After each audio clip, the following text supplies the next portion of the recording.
Buenas tardes, amigos. En esta oportunidad estamos con el licenciado Nicolás Hidrogo, escritor lambayecano, representante de la generación de los 90, poeta y narrador.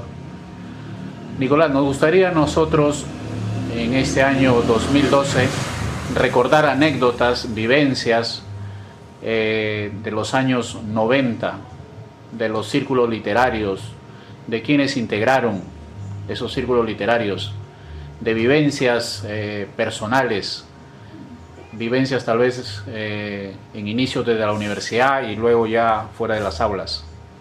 Cuéntanos y comparte con nosotros estas anécdotas. Bueno, en los 90 básicamente la generación juvenil de la época se nucleó en torno a los premios Lundero, aquí que promovía el diario La Industria, tanto de Chiclayo como de Trujillo. Básicamente esta generación nace en la biblioteca de la ex INC, Dirección Nacional de Cultura, donde pues confluíamos toda la gente que en la época estábamos haciendo y participábamos en los concursos literarios, llámese Lundero, llámese la Municipalidad de Perriñape y Chiclayo. Y era una época pues en que todos los viernes nos reuníamos a leer, a comentar y bueno, a departir un poco esto de la actividad literaria y estaba siempre la expectativa de los premios, los concursos. Por estas épocas pues en la Dirección Nacional de Cultura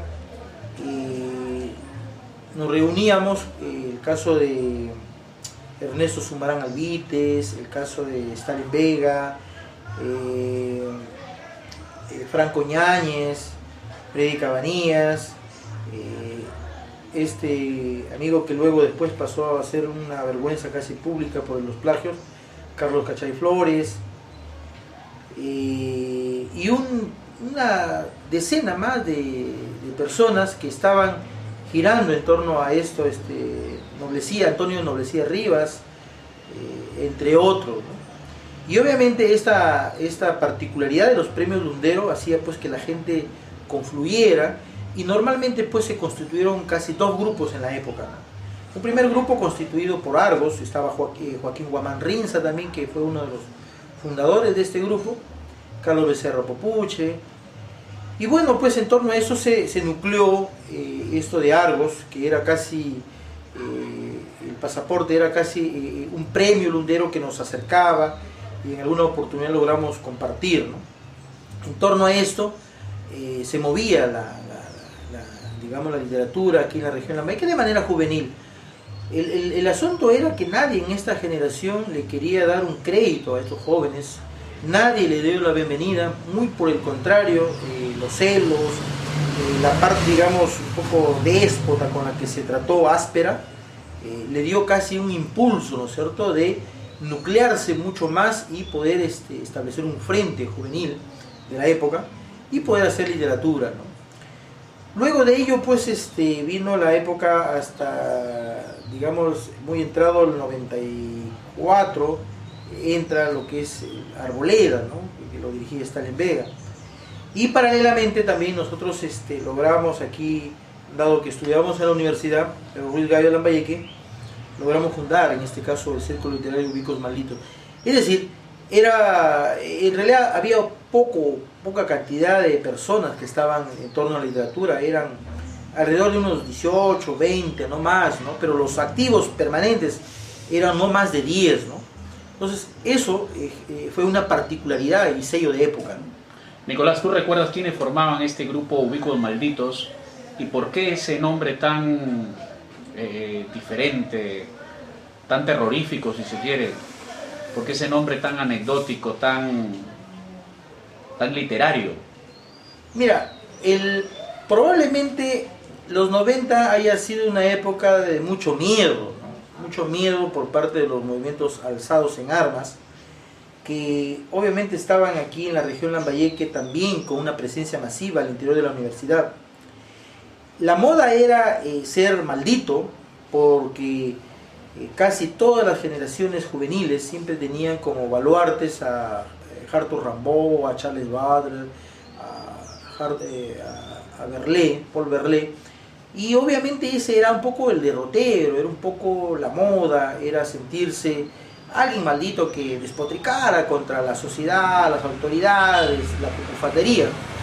Entonces, la idea de Ubicos Malditos nos nace en la universidad, que lo constituíamos en este caso Luis Ernesto Facundo Neira y Luis Yomona, ¿no? Entonces, en torno a ello nosotros nos reuníamos inicialmente en la casona del Conde Drácula, que está en la 8 de octubre, y luego pasamos a la calle Libertad, ¿no? Cuadra 2, y ahí era pues casi una efervescencia de jóvenes universitarios que nos reuníamos todas las noches a hablar sobre literatura, a hablar de política, a hablar de mujeres, a hablar de las cuestiones académicas, de los profesores, de las anécdotas, de lo que pasaba en el comedor universitario. Y obviamente pues Ubicos Malditos constituyó un referente no solamente poético, sino un referente académico, ¿no? En realidad el término probablemente tuvo una cierta suspicacia de que era gente de repente maldita, no, al contrario, que éramos la gente un poco más académica, un poco más destacable, ¿no? En la universidad. Y la idea era ir contra el canon oficial, ir un poco también contra la pose misma, que ya desde los 90, desde la etapa juvenil, mucha gente hacía más ruido, ¿no? que poesía. Y muchas veces a nosotros eso nos producía un cierto malestar, como me lo ha producido siempre, que la gente a veces un poco tonta, la gente un poco a veces salida del cuadro, a veces se creyera la divina acomodada por haber hecho un poema que ni siquiera él mismo lo entendía o nadie del entorno siquiera valoraba, ¿no? O le daba por lo menos un comentario con una base crítica, ¿no? Entonces esa situación nuestra también fue una situación, digamos, antipoética, ¿no? Anti los grupos mismos que estaban dentro y fuera de la universidad, ¿no? Y contra individualidades. Nicolás, nos hablabas de los concursos Lundero. ¿Ganaste algún premio, si en algún momento participaste? Y quisiera que nos comentes anécdotas de esos concursos, y si de esa época hay algún representante de esa generación de los 90 que hasta ahora pues esté actual, vigente. Mira, sí tuve la oportunidad de participar en 3 oportunidades y haber ganado en 2. El año 1992 tuve la oportunidad de ganar con este cuento A esa hora del día, cuya premiación fue en la ciudad de Trujillo. Una de esas anécdotas era justamente el hecho de que estas premiaciones nos granjeaban de que nos pagaran los pasajes y la estadía hasta Trujillo, y justamente una de esas particularidades fue que cada vez que nosotros íbamos a un premio, los ganadores obviamente tenían, si bien es cierto, no un premio pecuniario elevado, porque a veces se daba libros, se daba becas. Yo tuve una beca para estudiar francés, estudié 3 meses francés aquí en la Alianza Francesa de Chiclayo, y otros, básicamente lo central era el día de la premiación, ¿no? Entonces yo recuerdo que estuvimos con Ernesto Sumarán Albites, estuve con Antonio Noblecía Rivas, y bueno, pues nos llevaron a un hotel, a un restaurante campestre, al almuerzo, y la idea era de que la frase célebre era que la dueña de la industria, obviamente, bueno, pidan lo que quieran. Entonces para nosotros eso se convirtió casi en una especie de rito, ¿no? Cada vez que nos encontrábamos decíamos, pide lo que quieras, y pedir lo que quieras pues es pedir todo lo que había de la mesa, en la carta de comida, ¿no? Hasta donde uno pudiera comer. Entonces creo que lo maravilloso de eso era que la gente que vivía con escaso alimento, o vivía pues en el caso nuestro, mío, pues el comedor universitario, donde era de manera la ración muy restringida, pues pedir lo que quiera, pues era pedirte un ceviche de mero, un arroz con pato, pedirte una gaseosa grande, duplicar el plato. Entonces para nosotros era en realidad algo bastante notorio y bastante agradecido, ¿no? Entonces de ahí surgieron esas anécdotas un poco del pide lo que quiera, ¿no? Nicolás, ¿te acuerdas de algunos escritores representativos de la época que fueron jurados de los premios Lundero? ¿Y alguna anécdota que puedas compartirnos. Mira, cuando yo gano el año 92, hubo un escritor español, Jorge Sender, novelista español. Recuerdo que estuvo presente en la premiación del año 92. El año 94 tuve el gusto de recibir el premio aquí en el Garza Hotel de Chiclayo de este escritor reconocido, Washington Delgado, ¿no? Tuve la grandiosa oportunidad porque tiempo después Washington Delgado falleció. Y bueno, fue la primera vez que de los digamos jurados que yo recuerde, estuvo en alguna oportunidad Alfredo Bryce Echenique, estuvo el flaco Ribeiro, digamos, en realidad gente mucho de peso, muy representativa, ¿no? Y yo me he quedado con ese sabor, esa nostalgia, indudablemente porque los premios eran hasta la edad de los 25 años, y el año 1994 yo ya cumplí los 25, ya no pude participar al siguiente año. Luego, un par de años más después, desapareció este concurso, que en realidad se deja sentir su presencia, y creo que hizo mucho bien a la gente de la época, porque nucleó a muchos escritores, estimuló a la creatividad, y pues ahora no tenemos un premio más importante que lo convoque un medio periodístico, ¿no? Se están haciendo, digamos, notar, se están haciendo un poco extrañar esos premios, porque las mismas municipalidades, el gobierno regional ya no lo hace. Entonces, creo que una de las anécdotas, cuando llegó aquí Julio Ramón Ribeiro al Teatro 2 de Mayo, y también llegó Alfredo Bryce Echenique, es que Alfredo Bryce Echenique estuvo ebrio, ¿no?, en plena actuación en el Teatro 2 de Mayo, y empezó pues a hablar, un poco a tirar los vasos, y obviamente era gente muy respetada, muy reconocida, pero creo que le jugó un mal ejemplo a la gente joven, porque la gente joven que estaba en esos tiempos de manera timorata, que tomaba escondidas, a partir de aquellas épocas y malos ejemplos, empezaron a tomar ya más abiertamente, ¿no? En la Plazuela de Aguirre, en Balta Sur.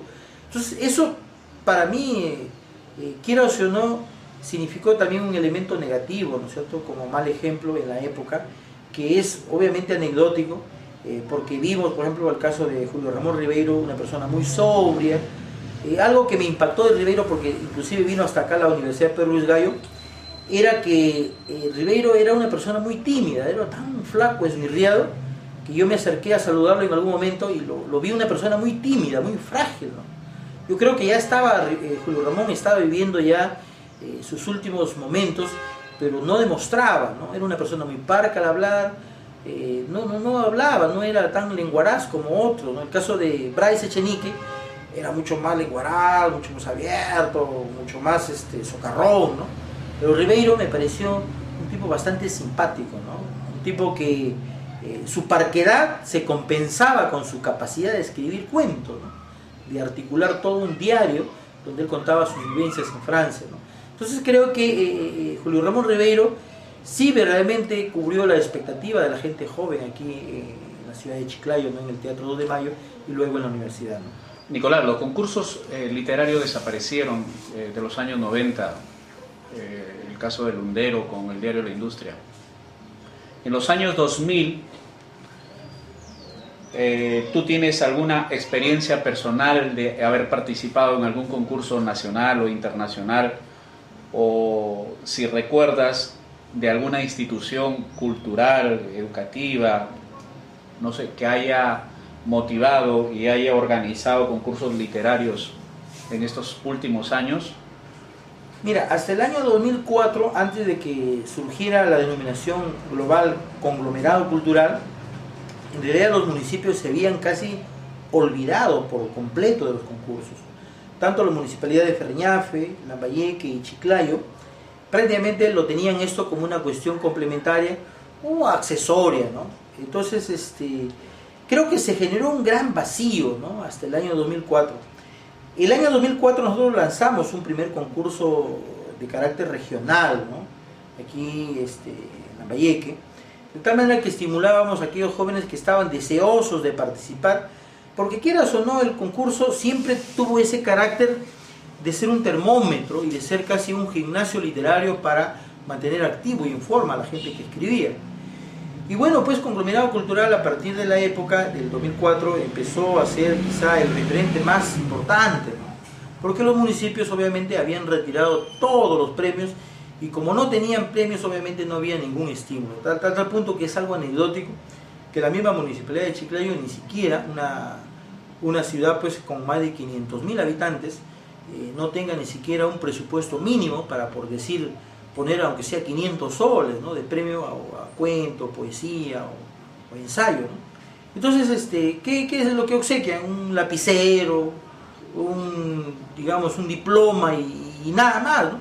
Entonces la gente pues dice, voy a participar, pues, que me den un diploma, que me den un lapicero, pues, no es nada, ¿no? Entonces un poco también la gente ha dejado la expectativa de lado, ¿no? Entonces el caso nuestro inicialmente fueron diplomas, pero luego hicimos un poco más, cosas que permitieran que el creador estuviera estimulado, ¿no? Y desde ahí hasta la época Conglomerado Cultural lidera pues la organización y ejecución de concursos literarios que ya lo hemos hecho el año pasado a nivel de carácter internacional, ¿no? Nicolás, para este año 2012, ¿qué se espera en cuanto a concurso, en cuanto, perdón, a algún evento que Conglomerado Cultural haya organizado y que esté ya planificándolo, no sé para qué fecha, y a quiénes has pensado invitar, a quiénes has pensado tenerlo en el evento? Bueno, hay dos certámenes importantes que este año uno ya se lanzó, que es el segundo Festival Internacional por los Caminos del Señor de Zipán, que se va a llevar a cabo desde el 4 al 7 de octubre de este año, un festival que pretende ser un referente importante en el Perú entero, porque a veces siempre se ha llevado a Las Palmas, la capital, pero creo que a partir de nuestra experiencia del primer encuentro del año 2010, nosotros estamos ya en este segundo, tenemos la convicción y tenemos la meta de reunir a 250 personas que hagan poesía, que hagan teatro, que hagan pintura, que hagan arte, a tal punto que queremos hacer una concentración masiva de gente del arte aquí en el Museo de Tumbas Reales por los 25 años que se cumplen este año, en noviembre, del encuentro de esta famosa tumba, el Tutankamón, acá del norte del Perú, que es el Señor de Zipán.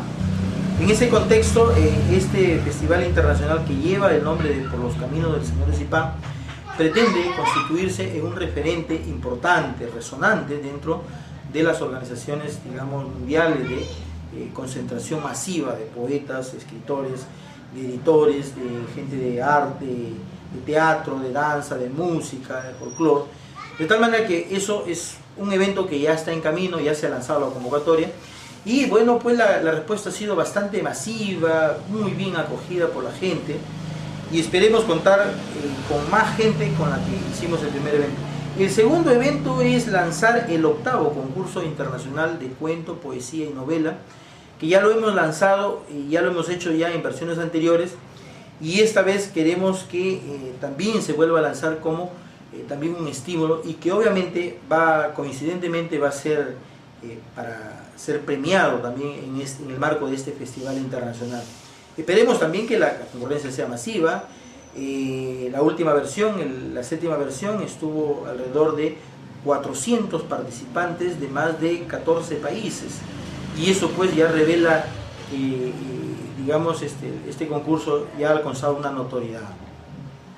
Nicolás, estamos en el 2012. Conglomerado Cultural es una institución de muchos años ya forjando la cultura en el departamento, es conocida a nivel nacional e internacional. Esta entrevista se va a ver en algunos países.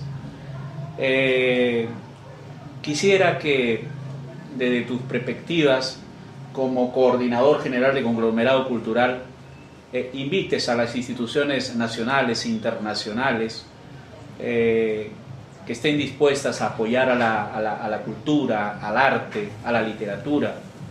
Yo sé que tu pasión es la literatura.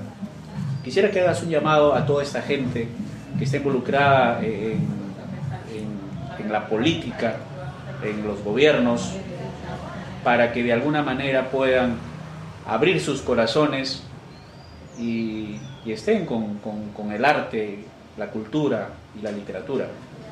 Mira, aquí en la región Lambayeque hemos creado una plataforma, una tribuna cultural muy importante. Gracias a la nueva gestión que se está dando aquí en la Dirección de Cultura, tenemos ya los viernes para hacer presentaciones de los textos, para convocar a nueva gente que está haciendo arte, literatura, y poder articular, digamos, a las otras disciplinas artísticas, llámese danza, música, pintura, escultura, teatro, cine, porque creemos que las artes no deberían andar cada uno por su lado. Creo que aquí debería haber una confluencia, debería haber una recurrencia de voluntades, ¿no es cierto?, de las personas, porque al fin y al cabo el arte es una cosa y el artista es otra.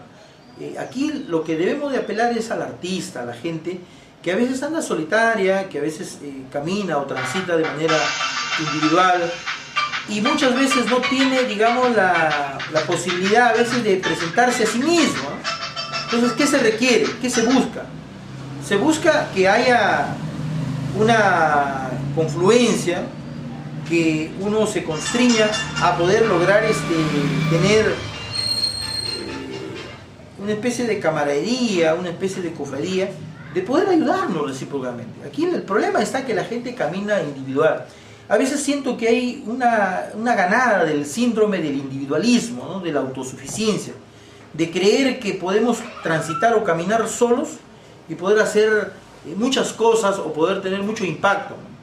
Creo que aquí gran parte de la gente que todavía no logra juntarse o articularse es porque todavía sigue sosteniendo que solo puede hacer por todo, ¿no?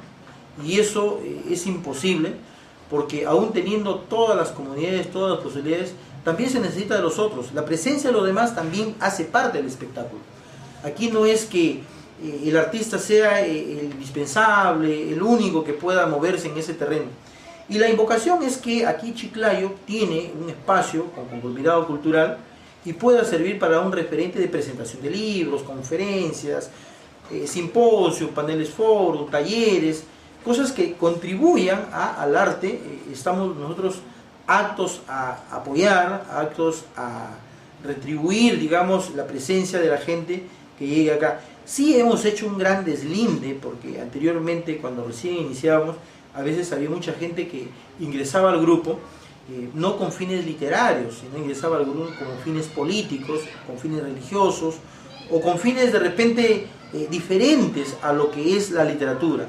No quiere decir que la literatura sea una cosa de Torre de Babel, o Torre de Marfil, ¿no?, que estemos aislados y enajenados de lo que pasa en el contexto social.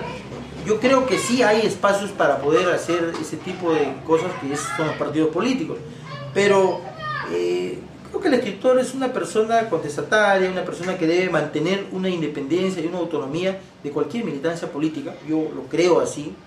No milito en ningún partido político, no me interesa militar, porque creo que los partidos políticos están contaminados y finalmente uno termina siendo esclavo de ideologías y de títeres de personas. Yo creo que la literatura es mucho más edificante, mucho más notoria, mucho más positiva, mucho más enriquecedora que un partido político, que por más que me digan que es lo mejor que puede haber en un grupo social, creo que los partidos políticos aquí han fracasado todos, sin excepciones, y creo que cada vez la gente tiene menos fe en ellos, y es por eso que en las preferencias la gente detesta más a los políticos que cualquier otra ocupación o formación. En lo literario estamos caminando muy bien, nuestro norte está muy definido, nuestra misión, visión y objetivos estratégicos están claramente definidos, y no creo que alguien nos pueda hacer retroceder en lo que nosotros queremos. Nicolás, finalmente, y con el ánimo de continuar esta entrevista, un mensaje para las autoridades locales, para el gobierno regional, para las autoridades, hay un Ministerio de la Cultura, Nicolás. No sé en tanto y en cuanto este Ministerio de la Cultura esté colaborando, apoyando, motivando al arte en el Perú. Quisiera que finalmente nos dejes un mensaje a estas autoridades que nos gobiernan políticamente y hay un problema, ¿no? Un problema estructural, un problema ideológico en quienes pasan a ser coyunturalmente autoridades. La verdad es que la queja de todos los artistas y toda la gente que está metida en esta parte de la promoción cultural es muy sentida, ¿no? Es que las autoridades en realidad les importa muy poco la cuestión de la cultura viva, ¿no? Aquí en la región Lambayeque se cree que solamente es cultura aquello que implique turismo, aquello que implique un rédito, una rentabilidad. O sea, cultura, en este caso, donde hay presupuesto, y en grandes proporciones y en grandes cantidades, están pues los museos, las cuestiones arqueológicas, la construcción a veces de oficinas para poder hacer administrativas, pero finalmente nos olvidamos que la cultura es más que eso, ¿no? La cultura viva, que es la música, la pintura, la escultura, con todos los artistas que están detrás de ellos, en realidad no tienen ningún apoyo, ningún presupuesto. Lamentablemente esto del Ministerio de la Cultura en realidad sigue siendo algo de forma, sigue siendo algo que todavía no logra tener una razón de ser para el artista. Hay muchas leyes en el Perú, la ley del artista, hay una cuestión, digamos, de la ley del mecenazgo, pero nada de ello funciona en el Perú, ¿no es cierto? O sea, en el Perú estamos acostumbrados a que las leyes se hagan y pues no se cumplan en años, ¿no? Entonces aquí también las autoridades juegan un papel importante. ¿Qué cosas están haciendo las autoridades? ¿Qué están haciendo los regidores de cultura? ¿Dónde está el área de gestión cultural del gobierno regional? ¿Dónde está el empresariado, ¿no? O sea, en realidad no hay una preocupación. Y mi apelación es que entiendan de que si el arte no muere aquí en la región Lambayeque es porque hay poca gente con convicción que, a pesar de no tener un apoyo a veces ni un vaso con agua, hay la convicción de que el arte los hace vivir cada día un poco más. Hay la convicción de que el arte genera en ellos una satisfacción de ver que otros disfrutan de ello. Yo creo que aquí las autoridades tienen que dejar un poco sus planes, digamos, de construcción, sus planes, digamos, de encementar toda la ciudad y volverla a partir y volverla a reconstruir, también darle una parte, ¿no es cierto?, a lo cultural, ¿no? Y no darlo desde el punto de vista lírico, porque yo creo que ya para el lirismo, pues dejémonos a los poetas. Darle al artista el apoyo no solamente es darle de palabras, o darle, decirle qué bueno, no, está muy bien, mira, te doy este certificado para que sigas haciendo. Creo que el artista es un ser humano, el artista es una persona que también vive, sueña, come, se alimenta. Yo creo que aquí las autoridades deben crear espacios para poder hacer proyectos, para poder hacer actividades que tengan pues una correspondencia, ¿no es cierto?, de estipendio, aquellos que se están dedicando a hacer arte y cultura en la región de Lambayeque, y empaquetar, ¿no es cierto?, también el arte y la cultura a situaciones que son bastante también constructivas y edificantes. Nicolás, te agradezco tu entrevista con el ánimo de continuarla en algún momento para hablar de tu vida, de tu obra, de tu producción literaria. ¿De acuerdo? Gracias. Gracias.